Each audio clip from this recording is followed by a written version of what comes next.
स्वागत है आपको एक बार फिर से मेरे YouTube चैनल पर।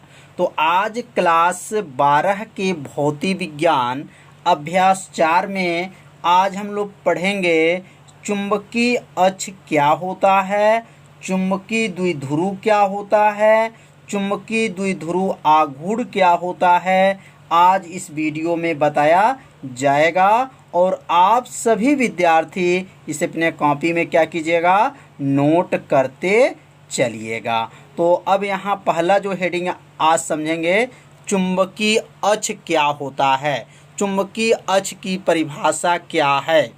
तो चुंबकीय अक्ष का परिभाषा बहुत ही आसान है, बस थोड़ा सा आप लोग ध्यान देंगे, परिभाषा आपको क्या होगा, याद हो जाएगा। तो यहाँ परिभाषा को लिख लेंगे, चुंबक के, यानी चुंबक के दोनों ध्रुवों को मिलाने वाली रेखा जो होता है चुंबकीय अक्ष कहलाती है। तो यहाँ लिख लेंगे, चुंबक के दोनों ध्रुवों को मिलाने वाली रेखा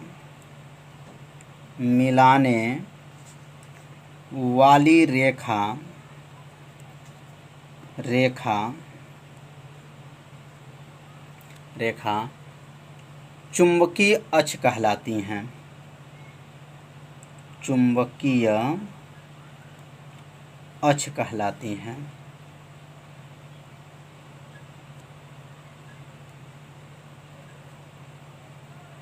कितना आसान है, बस थोड़ा सा आपको ध्यान देना है।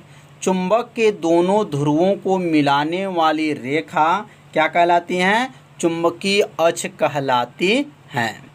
तो इस परिभाषा को 2 बार आप पढ़िए, निश्चित है यह परिभाषा आपको क्या होगा, याद हो जाएगा। चुंबक के दोनों ध्रुवों को मिलाने वाली जो रेखा होता है वह क्या कहलाती हैं, चुंबकीय अक्ष कहलाती हैं। अब यहाँ लिख लेंगे, ध्रुव सामर्थ्य क्या होते हैं। ध्रुव सामर्थ्य की परिभाषा क्या है, सामर्थ्य मतलब शक्ति, ध्रुव शक्ति की परिभाषा क्या है। मतलब यहाँ पे इसका 2 हेडिंग हो सकता है, ध्रुव सामर्थ्य या ध्रुव शक्ति से आप क्या समझते हैं। तो इसका उत्तर बहुत ही आसान है कि चुंबक में किसी ध्रुव द्वारा चुंबकीय पदार्थों को अपनी ओर आकर्षित करने की जो शक्ति होती है उस शक्ति को ही क्या कहते हैं, ध्रुव सामर्थ्य या ध्रुव शक्ति कहा जाता है। तो यहाँ पे इस परिभाषा को नोट कर लेंगे कि चुंबक में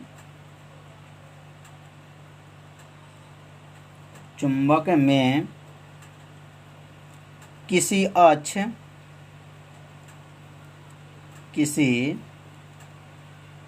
अक्ष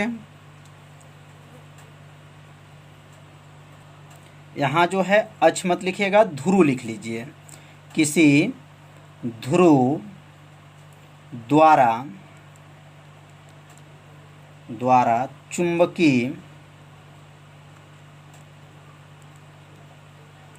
चुंबकीय पदार्थों को अपनी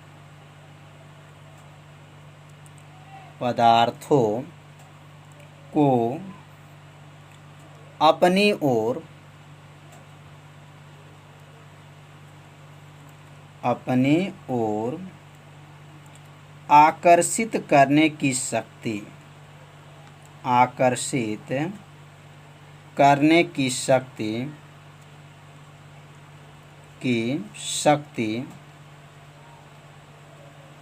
शक्ति, क्या कहलाती हैं, शक्ति ध्रुव सामर्थ्य कहलाती हैं। ध्रुव सामर्थ्य कहलाती हैं। ध्रुव सामर्थ्य का दूसरा नाम क्या है, ध्रुव शक्ति है। तो कितना आसान है, चुंबक में किसी ध्रुव द्वारा चुंबकीय पदार्थों को अपनी ओर आकर्षित करने की शक्ति ध्रुव सामर्थ्य कहलाती है। तो इस परिभाषा को आप सभी विद्यार्थी इसे अपने कॉपी में नोट करते चलिए अब हम लोग पढ़ेंगे चुंबकीय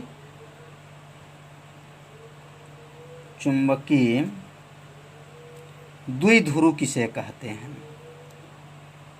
चुंबकीय द्विध्रुव किसे कहते हैं। तो इसका जो परिभाषा है बहुत आसान, इसका भी परिभाषा है। तो चुंबकीय द्विध्रुव किसे कहते हैं, तो जब किसी चुंबक के दो विपरीत ध्रुव बहुत अल्प दूरी पर रहते हैं तो इस संरचना को क्या कहते हैं, चुंबकीय द्विध्रुव कहते हैं। तो यहाँ लिख लेंगे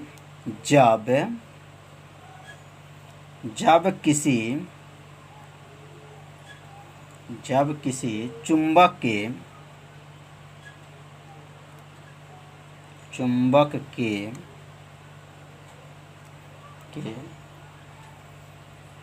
दो विपरीत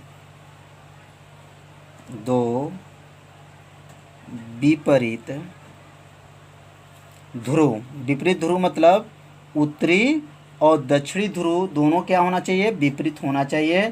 तो विपरीत ध्रुव बहुत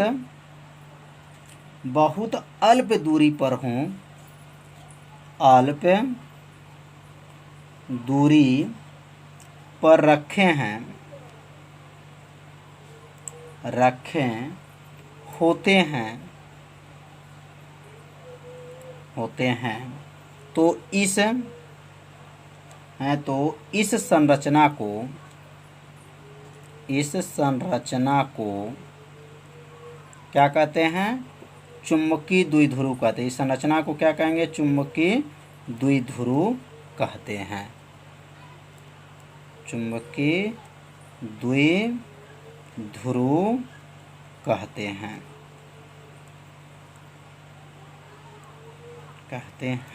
कितना आसान है। जब किसी चुंबक के दो विपरीत ध्रुव बहुत अल्प दूरी पर होते हैं तो इस संरचना को क्या कहते हैं, चुंबकीय द्विध्रुव कहते हैं। जैसे यहाँ पर एक चुंबक है और यहाँ पर यन है और यहाँ पर यस है और यहाँ पर जो है यन है और यहाँ क्या है, यस है। तो यह क्या है, जब किसी चुंबक के दो विपरीत ध्रुव बहुत अल्प दूरी पर होते हैं, अल्प मतलब इसके बीच की जो दूरी होता है वह बहुत कम होता है, इस संरचना को ही क्या कहते हैं, चुंबकीय द्विध्रुव कहते हैं। तो समझ में आ गया होगा कि ये दोनों ध्रुव जो है वह क्या हैं, विपरीत हैं और उनके जो बीच के जो दूरी है वह बहुत कम है, अल्प दूरी पर होना चाहिए। तो इस संरचना को ही चुंबकीय क्या कहते हैं, द्विध्रुव। यहाँ जैसे पहला ध्रुव क्या है, ये मतलब ये साउथ मतलब दक्षिण, ये नॉर्थ मतलब उत्तर। तो यहाँ पर कितने ध्रुव हैं, दो ध्रुव हैं, इसलिए द्विध्रुव बोलेंगे। इसको क्या बोलेंगे, द्विध्रुव। मतलब यहाँ पे द्विध्रुव के बीच में जो अल्प दूरी होता है इसी संरचना को ही चुंबकीय द्विध्रुव कहा जाता है। तो आप सभी विद्यार्थी समझ लिए होंगे कि चुंबकीय द्विध्रुव किसे कहते हैं। अब हम लोग पढ़ेंगे चुंबकीय द्विध्रुव आघूर्ण क्या होता है। तो चुंबकीय द्विध्रुव आघूर्ण क्या है, अब इसके बारे में जो है समझेंगे। बहुत आसान इसकी भी परिभाषा है। जब किसी चुंबकीय द्विध्रुव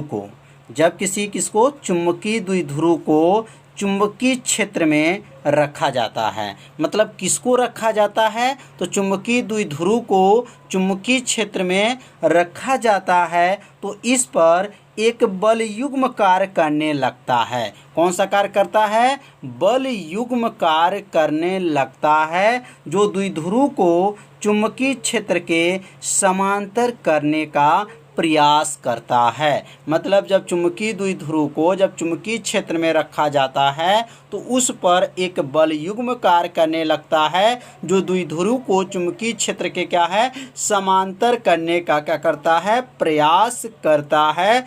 इस आघूर्ण को क्या कहते हैं, चुंबकीय द्विध्रुव आघूर्ण कहते हैं। तो चुंबकीय द्विध्रुव आघूर्ण आप सभी विद्यार्थी समझ लिए होंगे कि जो चुंबकीय द्विध्रुव को जब चुंबकीय क्षेत्र में रखेंगे तो उस पर एक बल युग्म कार्य करेगा और द्विध्रुव को चुंबकीय क्षेत्र के क्या करता है, समांतर करने का प्रयास करता है। और इसे किससे प्रदर्शित करते हैं, तो यहाँ लिखेंगे इसे यम से प्रदर्शित करते हैं। किसे, यम से प्रदर्शित करते हैं, प्रदर्शित करते हैं।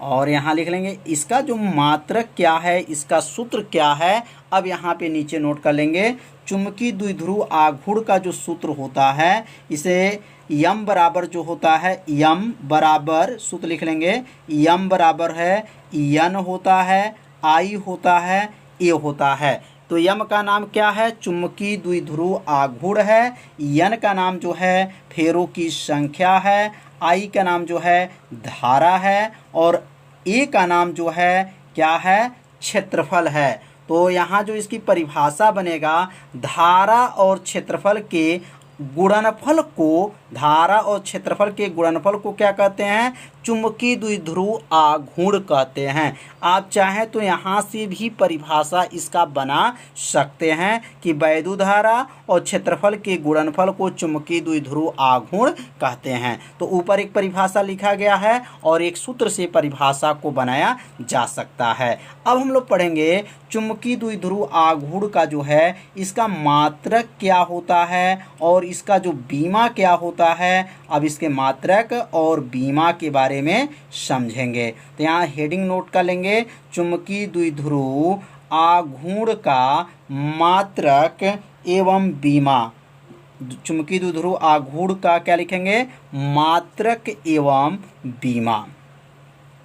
अब इसका मात्रक क्या होता है और इसका बीमा क्या होता है, अभी मात्रक और बीमा के बारे में समझेंगे। तो इसे अपने कॉपी में क्या कीजिए, नोट करते चलिए, जिससे एक नोट्स भी आपका क्या हो, बनता रहे। तो यम बराबर सूत्र क्या पढ़े हैं, एन आई ए। और ये किसका सूत्र है, तो चुंबकीय द्विध्रुव आघूर्ण का सूत्र है। अब यहाँ लिखेंगे यम का मात्रक, यम का क्या हो जाएगा, मात्रक। और यम का मात्रक लिखने के बाद से लिखेंगे यम का मात्रक बराबर एन आई ए कोष्टक बंद करके का मात्रक। अब यहाँ पे जो मात्रक हुआ, आई का मात्रक क्या है, तो आई का मतलब धारा है। और धारा का मात्रक क्या होता है, तो एम्पियर होता है। और याद रखिए यन का मात्रक नहीं होता है, क्योंकि ये फेरों की संख्या है, तो फेरों की संख्या का मात्रक नहीं होता है। और एक मतलब जो क्षेत्रफल है वहाँ पे इसका मात्रक क्या हो जाएगा, मीटर का स्क्वायर हो गया। तो क्या बन गया, एम्पियर मीटर का स्क्वायर, इसका जो मात्रक आ गया। तो चुंबकीय द्विध्रुव आघूर्ण का मात्रक क्या होता है, एम्पियर मीटर का स्क्वायर होता है। अब यहाँ लिख लेंगे यम का बीमा, मतलब चुंबकीय द्विध्रुव आघूर्ण का बीमा बराबर क्या है, एन आई ए कोष्टक बंद कर देंगे और यहाँ लिखेंगे का बीमा। अब यहाँ यन का तो बीमा होगा नहीं, क्योंकि फेरों की संख्या है। यहाँ पर आई का जो बीमा होगा, मतलब ये धारा है और धारा का बीमा क्या होता है, ए होता है। और ए का मतलब क्षेत्रफल, क्षेत्रफल का बीमा क्या होता है, यल का स्क्वायर होता है। तो यह यन का बीमा नहीं होगा, क्योंकि यह फेरों की संख्या है। और आई का जो नाम है क्या है, धारा है। और धारा का बीमा जो है क्या होता है, ए होता है। और क्षेत्रफल का बीमा जो होता है वह यल का स्क्वायर होता है। अब इस दोनों को मिला लेंगे तो क्या बन जाएगा, ए यल के ऊपर को घात 2 घात। तो ए यल का स्क्वायर जो है किसका बीमा आ गया, चुंबकीय द्विध्रुव आघूर्ण का जो है यह बीमा आ गया। तो समझ में आ गया होगा कि चुंबकीय द्विध्रुव आघूर्ण का मात्रक क्या है और इसका बीमा क्या है। तो आप सभी विद्यार्थी से अपने कॉपी में क्या कीजिए, नोट कर लीजिए। तो आज का पढ़ाई कैसा था, आप सभी विद्यार्थी जरूर कमेंट कीजिएगा, वीडियो को लाइक कीजिएगा। चैनल पर पहली बार आए होंगे तो चैनल को सब्सक्राइब और घंटी दबाना मत भूलिएगा।